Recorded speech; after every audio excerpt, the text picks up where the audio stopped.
Licenciada Rosa Isela Gaitán, usted forma parte todavía de la lista de regidores que se presentó por parte del Partido Revolucionario Institucional y sin embargo, bueno, se impugnó su ingreso al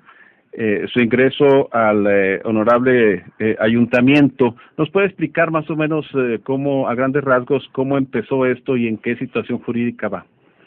Efectivamente, antes que nada, gracias por la invitación. Los saludo aquí a todos los teleescuchas.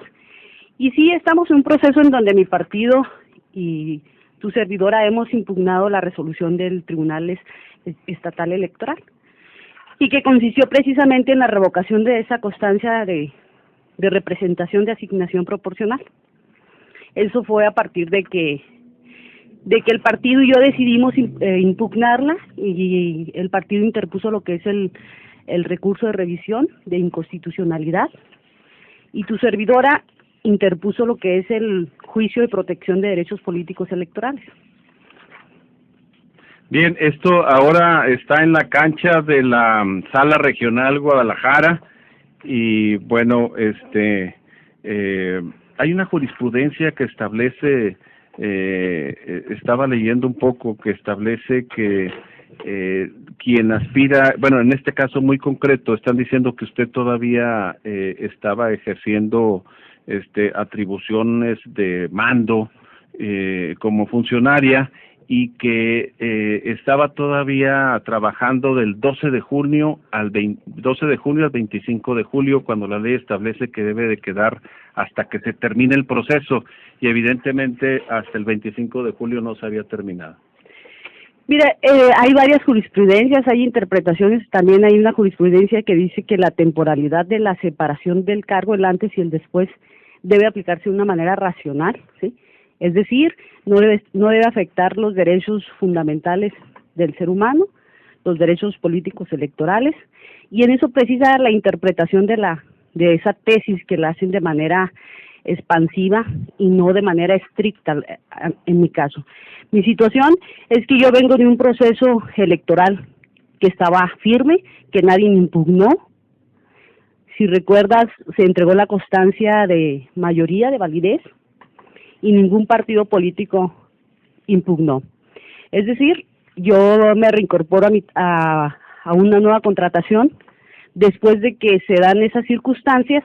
Como cualquier persona tiene derecho a un sustento y a trabajar. Sin embargo, hay esa tesis que fue que se estableció antes de la última reforma electoral del 2014, es una tesis que se debe aplicar con un criterio amplio, analizando las otras tesis de cómo se debe interpretar la temporalidad del antes y el después. En el supuesto de que la quisieran aplicar, también debieron de haber tomado en cuenta esa categoría de servidora pública que tenía.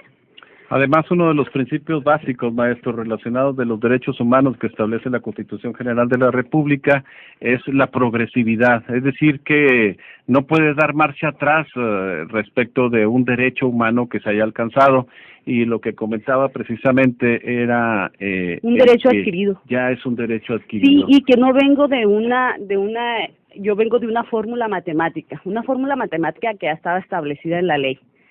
A diferencia de nuestra presidenta o de los diputados que resultaron electos, a ellos se les entrega una constancia de validez de mayoría.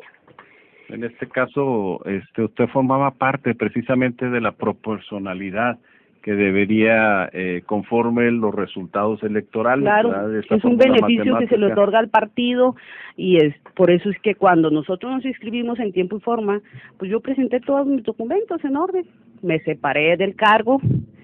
El antes, el durante y el después que dice esa tesis, los cumplí. El después, el criterio de interpretación de la temporalidad es donde es inconstitucional, ilegal, incluso inconvencional, porque hay tratados internacionales en donde México es parte y atienden precisamente al respeto de la supremacía constitucional, derechos humanos, derechos políticos electorales. Insisto, la tesis jurisprudencial que mi partido, tanto como su servidora, también usa en la defensa es la racionalidad de la interpretación de la ley. No puedes ir más allá también de los derechos fundamentales de toda persona, ni puedes ir por encima de la supremacía de la Constitución. En mi caso se dan varios agravios, estos 2 o 3 que hemos comentado son parte de la defensa, pero también es la falta de la autenticidad legítima en la causa de Morena. Y lo he insistido yo en varios medios de comunicación porque Morena no tenía no se le otorga ningún beneficio con la revocación de mi constancia de representación proporcional. Es decir, no sube un regidor de Morena. ¿Quién en todo caso, perdón, maestro, quién en todo caso sube en este caso ante su revocación? Se supone que mi suplente, ¿sí? Ajá. Y la verdad, es muy evidente la situación. La suplente decían que estaba en la misma situación, ¿no? Pues yo desconozco con precisión la situación de mi suplente, lo tengo que decir. Lo que conozco es por los medios de lo que se ha dicho, ¿sí? Desconozco con precisión y mientras no tenga yo la precisión de esa información, pues no puedo aseverar. Pero en términos ahora sí que de legales, ella es la que le correspondía o le corresponderá en su momento. No sé si es que nosotros no alcancemos la justicia. Pero mira, aquí hay muchos aspectos que estamos seguras. Yo quiero agradecer aquí a mi partido, a las autoridades de mi partido, al presidente, a Guillermo Dowell, a Lisa Aguilera, a la secretaria general, y desde luego a todos los abogados de mi partido, a los abogados externos, que de alguna forma siempre estuvieron pendientes de que Rosy Gaitán alcance lo que es un derecho ya adquirido. Insisto, no estamos hablando de una elección directa en la que yo participara abiertamente. Vengo de una fórmula que perdió desafortunadamente, y que lo único que pasa ahí es que te asignan de acuerdo a una lista en donde yo ocupo, ¿sí? Y ocupé en su momento un lugar preponderante, que matemáticamente, de acuerdo al padrón nominal, ya se sabía que yo sería regidora, perdiera o ganara nuestro partido. Entonces, existen muchas premisas que un juzgador al momento de tomar una decisión debe valorar. Tú tienes que tener un contexto de lo que digo en cuestión de la racionalidad del antes y el después. Y aún así, tomar en cuenta que mis funciones eran meramente de asesoría jurídica, es decir, yo no hacía nada si el director general o la junta directiva del organismo público descentralizado lo autoriza, de donde me atribuyen pues facultades de poder y mando semejantes a un fiscal del Estado, a un secretario, a un senador de la República, de las cuales no gozo. Y ya en ese momento en el que yo busco esa nueva contratación, yo ya no podía influir en el ánimo del electorado, eso ya estaba dado, ni mucho menos en el ánimo de la autoridad, porque cuando yo vuelvo a renunciar, la autoridad todavía no había recibido ninguna impugnación de las asignaciones de la representación proporcional, tardó mucho en entregarlas. Entonces no me coloco en ese supuesto de esa tesis, así de sencillo.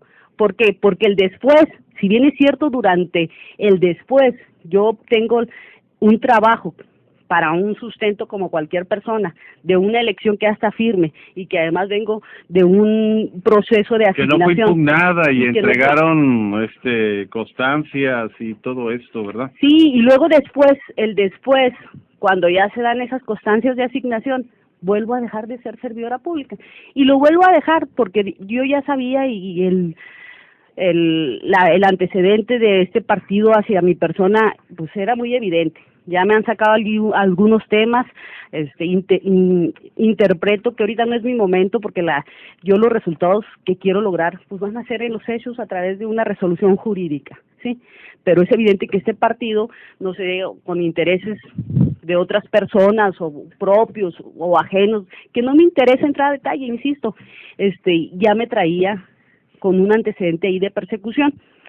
Insisto, el después, cuando yo vuelvo a dejar de ser funcionaria pública, todavía no había ninguna impugnación, Las impugnaciones, acuérdense que se empezaron a dar como el jueves o viernes, que eran los 4 días después de que se entregaron las constancias de asignación de representación proporcional, que es cuando impugna Morena, ¿sí?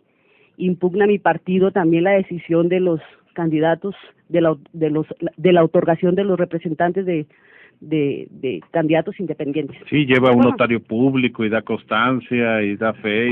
Pero eso fue después inclusive. O sea, que si queremos entrarle pues a la interpretación de esa tesis sin tomar en cuenta otras tesis, pues ni siquiera en ese supuesto estoy. Pues nos da mucho gusto recibirla, Rosa Isela Gaitán Díaz. Esperamos que precisamente el tribunal, la Sala Regional de Guadalajara, verdaderamente aplique con el principio pro homine en cuestión de derechos humanos, porque debe ser más ampliado. Y bueno, pronto poco habremos de vivir para conocer el resultado, maestro. Bueno, sin duda, yo espero que independientemente de la situación que se presente, el partido que está impugnando, yo creo que lo fundamental es lo que dice el maestro, y lo que comenta también Rosa Isela Gaitán. Yo creo que lo interesante es que tenemos fe en las instituciones, claro, en esta sala regional, y sobre todo lo que dijo Rosy, pues tenemos confianza en términos de principios, de valores, del espíritu precisamente, y de los principios judiciales que tienen que seguir los personajes, los evaluadores, los interpretadores, la hermenéutica, en función de estos principios y este espíritu que está comentando Rosy. Entonces, yo creo, Rosy, que independientemente del partido que sea y las argucias, claro, y todo lo que llegue a presentar, yo confío, desde manera muy personal, que efectivamente esta sala regional en Guadalajara, sin duda, tome en cuenta estos principios, lo que son estos valores, el espíritu, pues, de esa norma, ¿no? Así es, porque además nos está saliendo muy caro esas instituciones, Lalo. Bueno, no, yo estoy de acuerdo. Yo creo que esta es una cuestión ya judicial, ¿no? Lo electoral, entonces pues no queda más que esperar. Y el fallo, que además es inapelable, ¿no? Ya es la última instancia, y pues todo lo que se judicializa pues tiene que ser tomado por cuenta, en este caso, por los encargados de eso, ¿no? Pues, sí, independientemente, claro, de los argumentos a favor y contra, que pues yo creo que todos tienen derecho de presentarlo, ¿no? Eso que acabas de decirle, creo que es bien importante. Todos los conocedores del derecho pueden decir en qué momento se fija la litis de un asunto jurídico, de lo que tú pides, ¿sí?, y de lo que pruebas. Morena pidió y denunció que yo nunca me había separado del cargo. Eso lo dice Morena. Ella nunca se separó del cargo y por lo tanto utilizó recursos públicos e influyó en la decisión del electorado. Ese es el agravio, Morena, fíjense nada más. Y no, ¿cómo hubiera probado yo eso si hubiera sido Morena? Pues para empezar, con cheques que le pagaron, con testigos, que desempeñó funciones, que con documentales y demás. No hizo absolutamente nada. Entonces, ahí es cuando yo les digo, la litis se fija de los agravios de quien presenta y de lo que contesta. El tribunal se va más allá. Le dice, Morena, no tienes razón por esto y esto otro. ¿Sí? Y todas las pruebas que ofrezco o que ofrece en su momento la autoridad, no las valora. Y dice, mira, Morena, no tienes razón porque te desecho esto, pero sin embargo sí la declaro ilegítima y le revoco la constancia. ¿Por qué? Porque no debió volver a conseguir un trabajo.